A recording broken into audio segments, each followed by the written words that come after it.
Welcome on behalf of Michael Curry, first African-American presiding bishop of the Episcopal Church. I'm Jackie Williams, and it is my pleasure to serve as your docent and your virtual tour guide. The Washington National Cathedral serves as the national spiritual home for the nation. Built of Indiana limestone, the cathedral is the sixth largest in the world. Its design is unique and not copied from any earlier building. The cathedral's architectural style is Gothic, characterized by great height and the use of pointed arches, vault stones, ribbed vaulting, large windows, and flying buttresses. Today, we celebrate notable African-American men and women who have made significant contributions to our culture in theology, human rights, social justice, civil rights, education, or human welfare. We will virtually explore the cathedral and experience sculpture, stained glass, and needlepoint, highlighting the achievements of African Americans. We will also highlight the connection of historically Black colleges and universities, known as HBCUs, as a source of accomplishment and great pride for the African American community, as well as the entire nation. According to the National Museum of Art, African Art, History, and Culture, the first colleges for African Americans were established largely through the efforts of Black churches, with support of the American Missionary Association and the Freedmen's Bureau. The Second Morrill Act of 1890 required states, especially former Confederate states, to provide land grants for institutions for Black students if admission was not allowed elsewhere. As a result, many HBCUs were founded. Grounded in the love of Jesus Christ, the Washington National Cathedral is the house of prayer for all people, conceived by our founders to serve as a great church for national purposes, including significant African American achievements. President Joe Biden and Vice President Kamala Harris's presidential inaugural service took place on January 21st, 2021. Kamala Harris is the first African-American female vice president of the United States and is a Howard University alumna. Howard University is an HBCU founded in 1871 in Washington, D.C.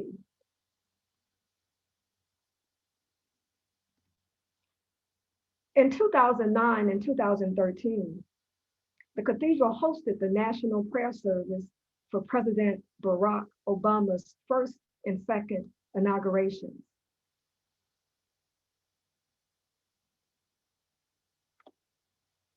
Secretary Togo West's funeral took place on April 24th, 2018. He was the second African American to serve as Secretary of Army under President Bill Clinton's administration. He also served as Secretary of Veterans Affairs. He was a graduate of Howard University.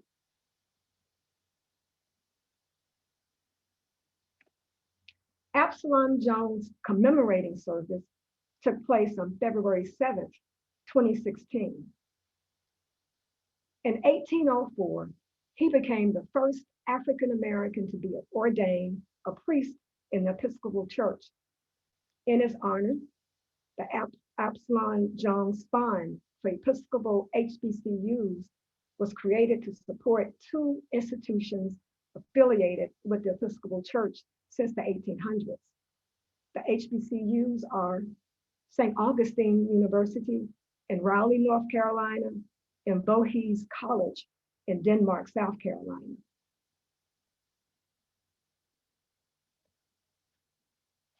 Dorothy Heights' funeral service took place on April 29, 2010.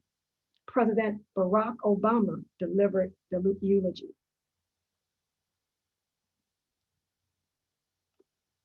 Opera singer Denise Graves' wedding took place September 2009. She married transplant surgeon Dr. Robert Montgomery. She also performed a cathedral Christmas in 1997.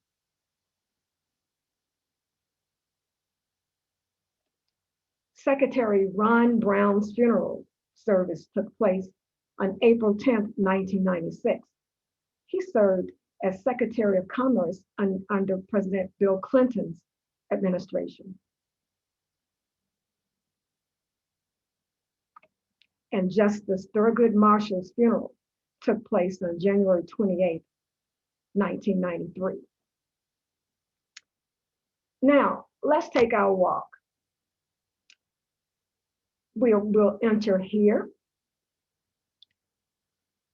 stop in the Human Rights Porch to experience two sculptures that are carved in limestone. From there, we enter the nave, walk down the center aisle. From the center aisle, we will walk the north arcade aisle to the stained glass window in the humanitarian window. We continue our walk through the north arcade aisle to our next stop to view another sculpture that is carved in limestone. We continue our walk from the north arcade aisle to our next stop, the Canterbury Pulpit. From there, we enter War Memorial Chapel and view the stained glass window and the Freedom Window. And then we walk to St. John's Chapel to experience needlepoint millers. Leaving St. John's Chapel, we enter the high altar to view our final sculpture. And the tour ends at the crossing.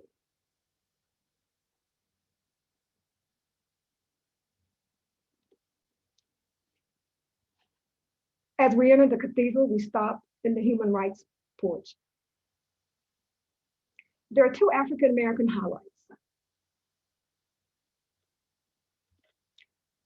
Bishop John T. Walker was the first African American bishop of the Episcopal Diocese of Washington and an outspoken opponent of apartheid and other human rights abuses.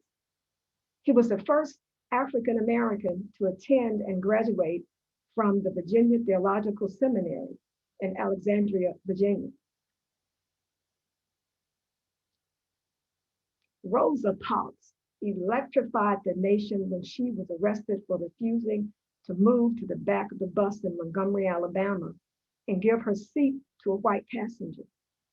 The figure of Mrs. Parks was sculptured by Chase Fagan and carved in place by cathedral stone carver Sean Callahan.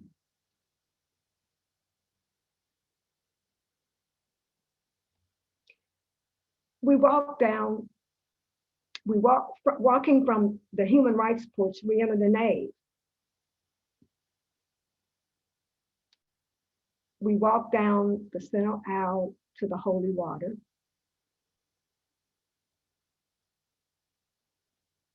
And we stroll to the north arcade aisle to the humanitarian window. This stained glass window depicts George Washington Carver with the Black and white children. An American scientist and inventor, he became well known for his active promotion of alternative crops to cotton and methods to prevent soil depletion. He taught and conducted research at Tuskegee University.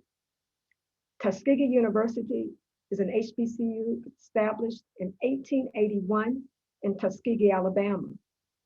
The university was established on the grounds of Butler Chapel African Methodist Episcopal Zion Church.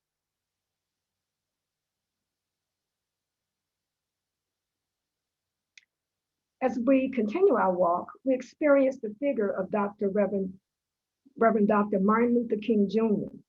His sculpture was installed in 1984. It inscribes the "I Have a Dream" speech.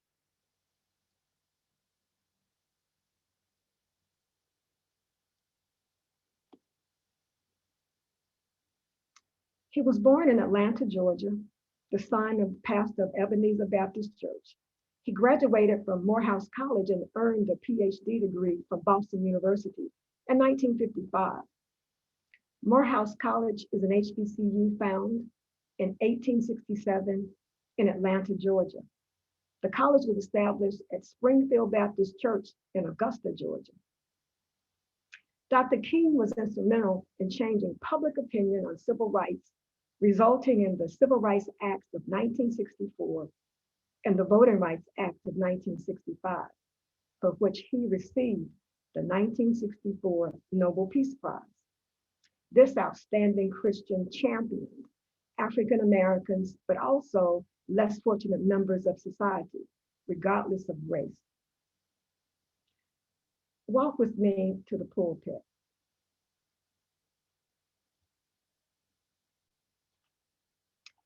The cathedral's Canterbury Pulpit has hosted everyone from US presidents to Dr. King. This pulpit was carved in England and depicts the history of English translations of the Bible.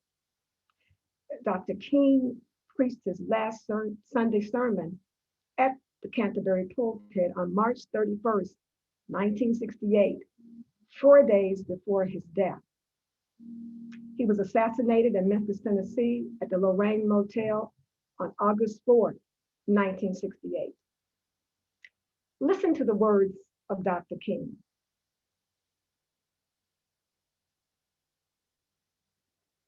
I need not pause to say how very delighted I am to be here this morning, to have the opportunity of standing in this very great and significant pulpit. And I do want to express my deep personal appreciation to Dean Sayre and all of the cathedral clergy for extending the invitation.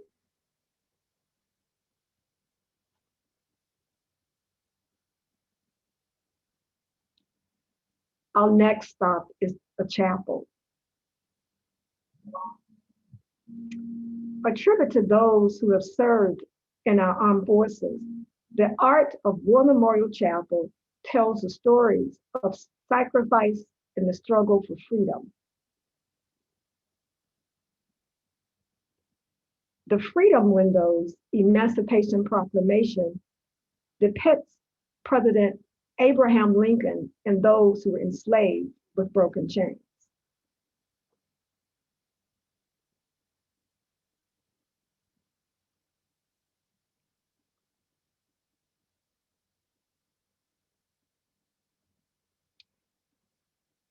Leaving War Memorial Chapel, we enter St. John's Chapel. The red needlepoint millers of St. John's Chapel recognize noted Americans, each displaying symbols for the accomplishments of an individual. Sojourner Truth, first African-American orator to speak out against slavery. She was a legendary figure in the struggle to abolish human bondage in the United States. She served as a nurse at Freedman's Hospital, now Howard University Hospital in Washington, D.C. The Freedman's Hospital was founded in 1862. It was the first hospital of its kind to aid in the medical treatment of those who were enslaved. She delivered her famous speech, "Ain't I a Woman?" in Akron, Ohio in May 1851. In her speech, she raises the question, "Ain't I a woman?" The key point of Truth's speech was women's rights and equal rights. Her argument is relevant to us today as women continue to fight for the issues such as equal pay for equal work compared to male counterparts.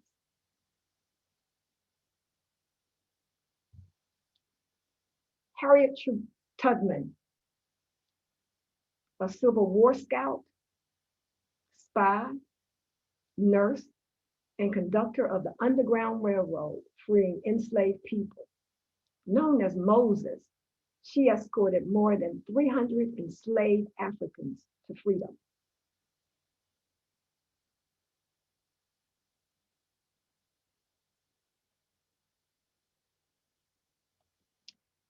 Booker T. Washington, an American educator, author, orator, and advisor to presidents of the United States. Between 1890 and 1915, Washington was a dominant leader in the African American community. He was one of the founders of the National Negro Business League.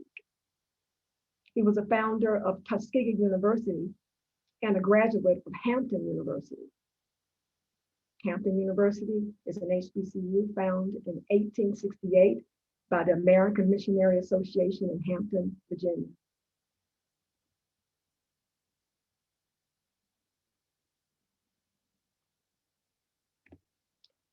Mary Jane Bethune, an educator.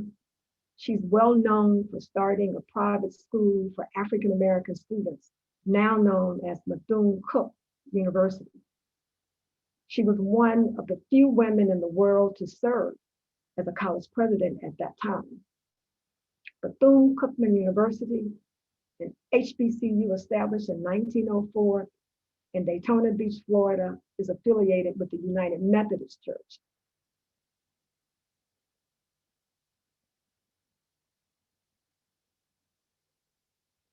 Walk with me to the altar.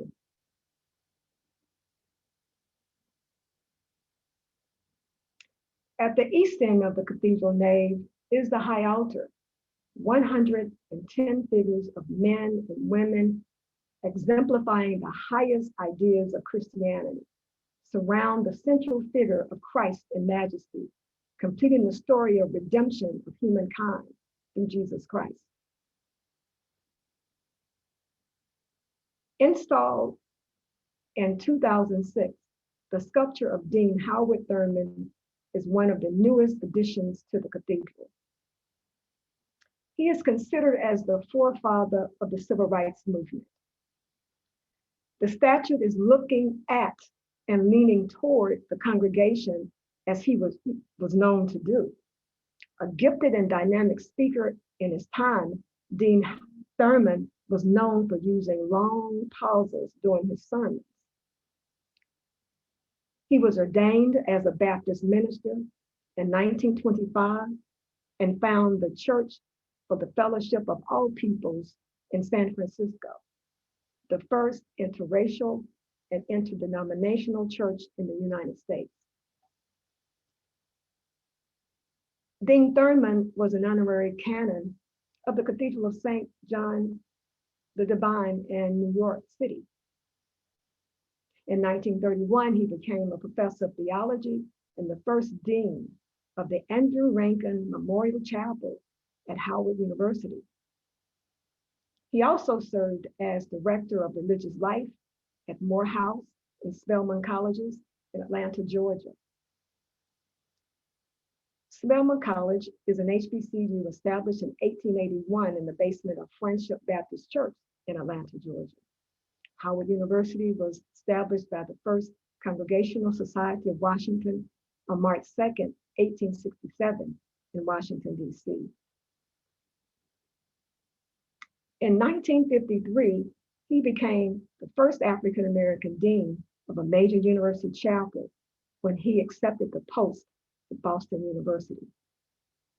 Dean Thurman served as Dr. Martin Luther King Jr.'s mentor. We conclude this tour at the nave's crossing.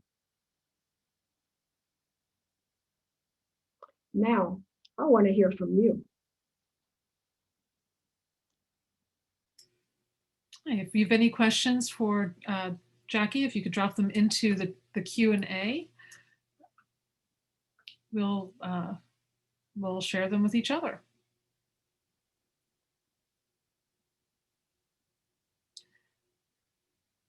While people are thinking about their question, I'll ask one. Do you have any insight that you can give us about how the names are selected for the kneelers in St. John's Chapel? Those names represent those who made a significant contribution to the U.S. So clearly among the four that are presented, they're there because they are the namesake in terms of, for African Americans, what was happening during their time. During the era of slavery and also Reconstruction. And so those are the people who shoulders we stand on in terms of education, theology, healthcare. And it was important in terms of highlighting those four for this presentation. And those kneelers, as you notice, there are about 1,400 kneelers throughout the Washington National Cathedral. Those kneelers in St. John Chapel are a part of that collection. Great. Can you explain some of the symbols in the kneelers that you showed today? And you might need to go back in the slideshow to do that.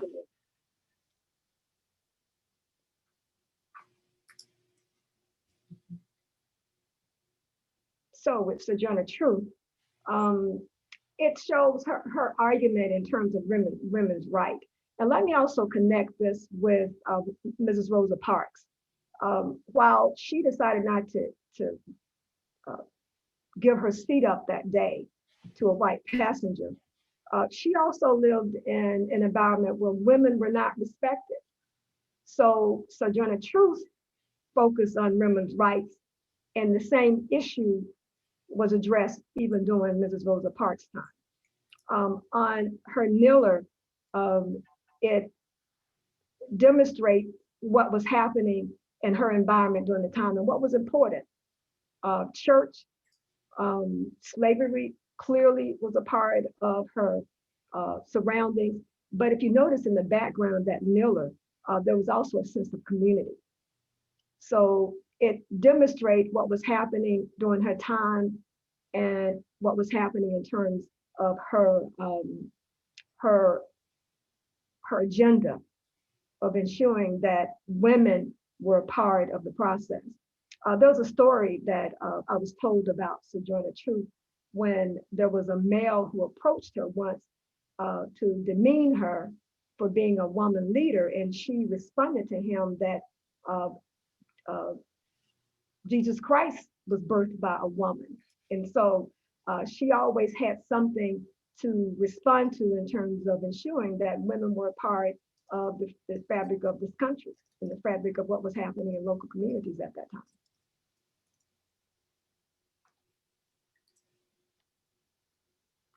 That's great.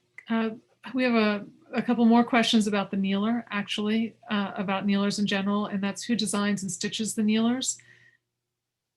That's a good question. And I'll continue to show you the other ones as I have that talk. The cathedral has a group of volunteers who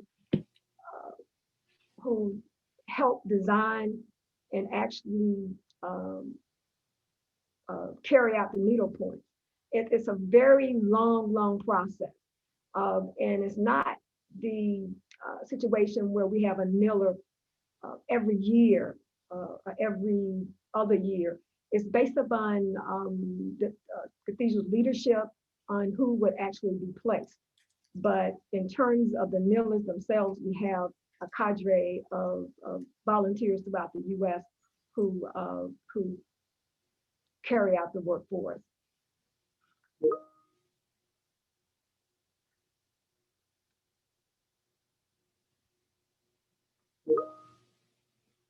And of course, Booker T. Washington's kneeler, there's Tuskegee Institute. A point about Booker T. Washington and George Washington Carver. Booker T. Washington recruited Carver to Tuskegee to help stand up that university. When George Washington Carver arrived on campus, he saw that there were no laboratories, there were no resources in order to do the type of work. So he was very instrumental in making sure that the infrastructure was there to carry out the work that he did as a scientist.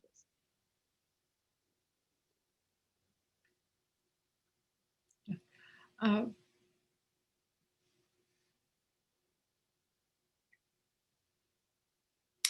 so as you're moving here, we have a question about where exactly the statue of Reverend Thurman is located. Okay, good question. So you are viewing the high altar, and to the right is the Howard Thurman statue. It's in this area. So it's here, and then this is a close-up shot. Yeah, he's the one on the figure on the left. Yes, he is. We have a question about why is the cathedral important to you and what inspired you to put this presentation together? Oh, what a wonderful question. Thanks for the question. As a member of the Friends of the Andrew Rankin Chapel on the campus of Howard University, I was a member at the time, and the dean of the cathedral at the time, it was Sam Lloyd. Sam Lloyd happened to be a native Mississippian from Canton in the same neighborhood that I grew up in. And Dean Lloyd invited Dean Richardson to attend a ceremony for the unveiling of this statue. I attended that ceremony and became very much interested in the Washington National Cathedral. When I became chair of the Friends, Dean Lloyd extended an invitation for the Friends of the Chapel to attend a service there. So we were honored as a group. And at the end of that service, we had a tour. Jennifer, one of the first docents that I met, led that tour.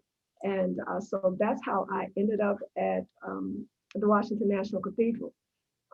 It is important to me because it is the national house of prayer for all people, all races, all walks of life. That's important to me in terms of a ministry and to reaching out to God's people. And when you think about the works of not only the Washington National Cathedral and the works of the Andrew Rankin Memorial Chapel at Howard, they stand as national chapels for our communities. Rankin Chapel as the national HBCU chapel for other universities throughout the US. And that's why it's important to make that linkage between African Americans and the Black church, as well as historically Black colleges and universities.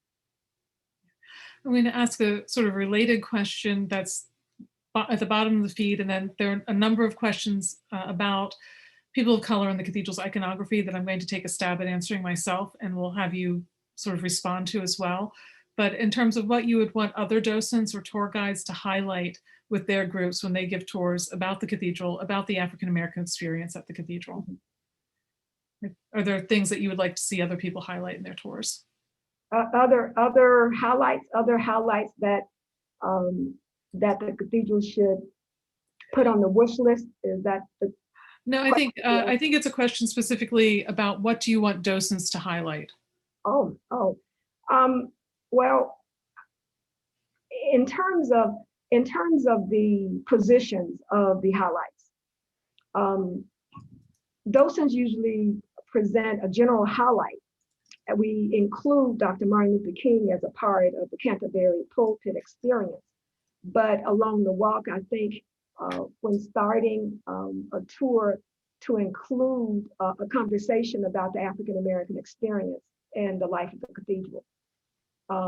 And use those stories as a way to breathe life into visitors who are there to experience. So when they walk away, they will have a bigger picture of the national church serving all people, including the life of African Americans. Thank you. There are a number of questions in the that are sort of all about representation within the cathedral, whether the cathedral was an outlier in embracing diversity in the church. And I don't know if you mean in the church, if that question means in the church broadly, or if it means specifically in art and iconography. Questions about the process of whether we are looking to add additional figures or represent more people in the artwork, as well as were we always correctly honoring people in our diverse people in our artwork, and how many of the people represented in the high altar reredos are people of color. And so there's sort of a bunch of questions there, and there's not an easy answer because history is not easy. I think the answer depends on the time that you are talking about. The cathedral was constructed over 83 years, and we've been better at some times than we have been at other times. What I can tell you is that now we are examining the stories that are being told, that have been told, that will be told, and there are plans at expanding the artwork to be more representational. There are people of color represented throughout the building, and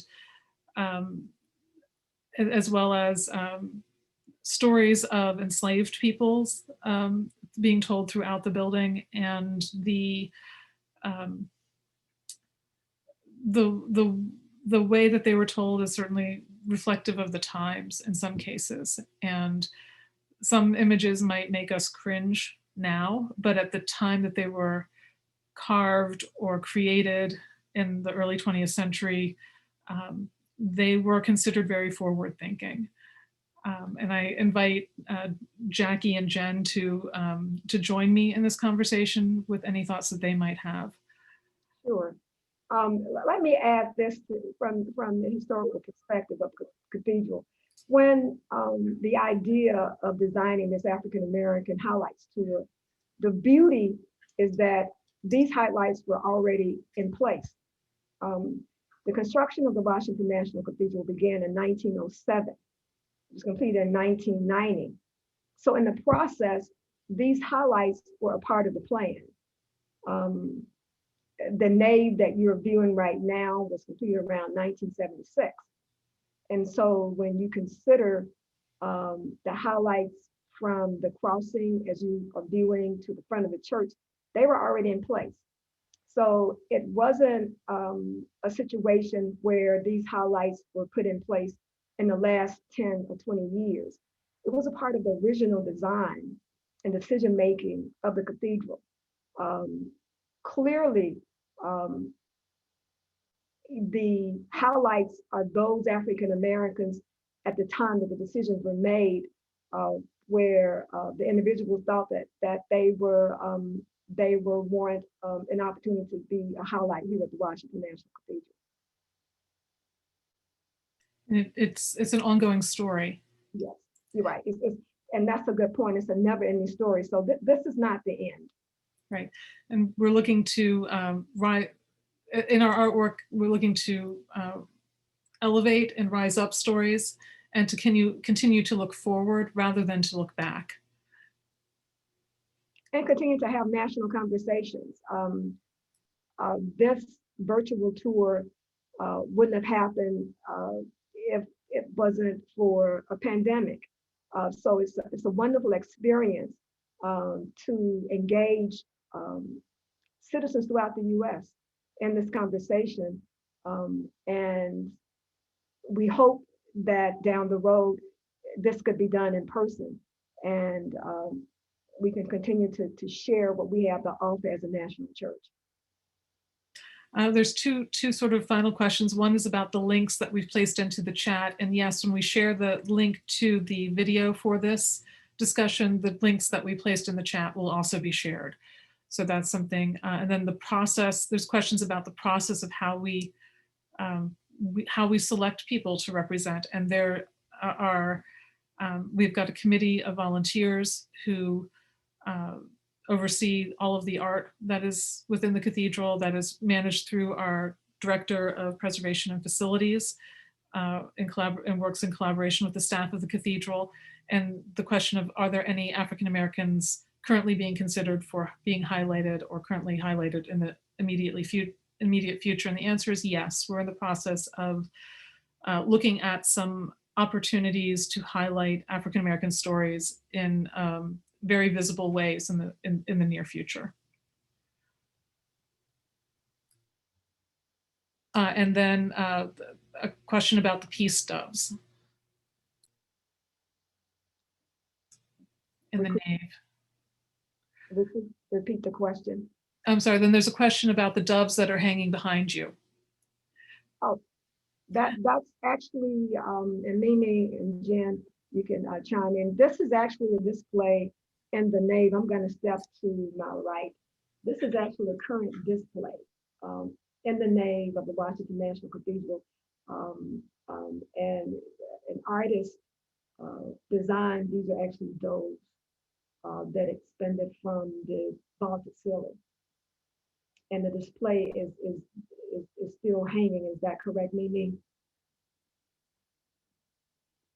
Yeah, I dropped information about the doves into the chat. It's an installation by a German artist called Michael Pendry.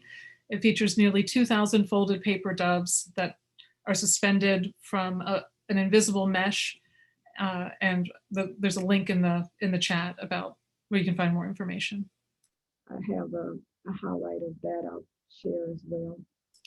So artwork like the doves, those things happen when we have opportunity, but the carvings and stained glass and needlepoint, all of that would be considered permanent. Sorry, there was a question about whether artwork is permanent or is it rotated throughout the building. Do you have anything that you'd like to say in conclusion, Jackie? Thank you so much for this presentation. It was eye-opening and very informative. Well, I think it's always a great opportunity to have a national conversation about what we do at the cathedral in terms of the mission, serving as a church of prayer for all people, serving as a national spiritual place. And so I invite our guests when we're open again and you're in DC to come and join us for a face-to-face so you can walk with me and experience the Washington National Cathedral.